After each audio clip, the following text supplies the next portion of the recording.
Revelation chapter 20, verses 7 through 10. When the 1,000 years comes to an end, Satan will be let out of his prison. He will go out to deceive the nations, called Gog and Magog, in every corner of the earth. He will gather them together for battle, a mighty army, as numberless as sand along the seashore. And I saw them as they went up on the broad plain of the earth and surrounded God's people and the beloved city. But fire from heaven came down on the attacking armies and consumed them.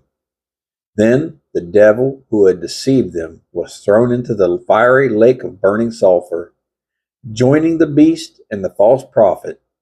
There they will be tormented day and night and forever and ever.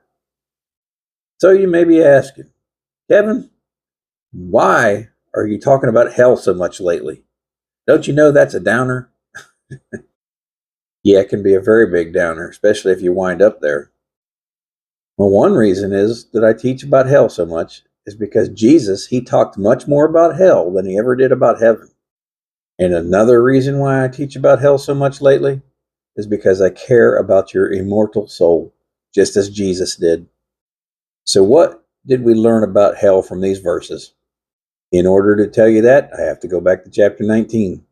The Antichrist had surrounded Jerusalem with all his armies, and Jesus came down and dispatched of them very quickly. He captured the Antichrist and the false prophet, and they were cast into the lake of fire. The devil, on the other hand, he was bound with a chain and cast into a bottomless pit, where he would stay for 1,000 years. Now 1,000 years later, Satan is loosed. He deceived the nations one more time, and he wanted to finish what he started 1,000 years before.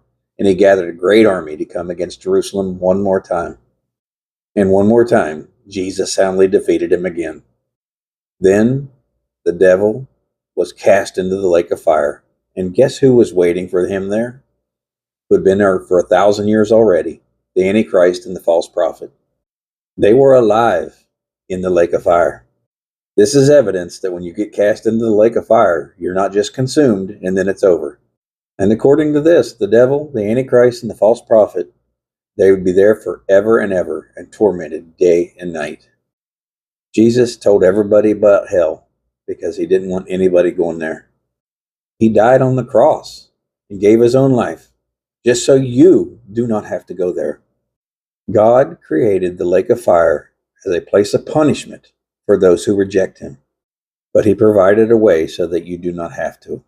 He loved you so much that he gave you his only begotten Son, that if you only believe in his name, you will not perish but have eternal life.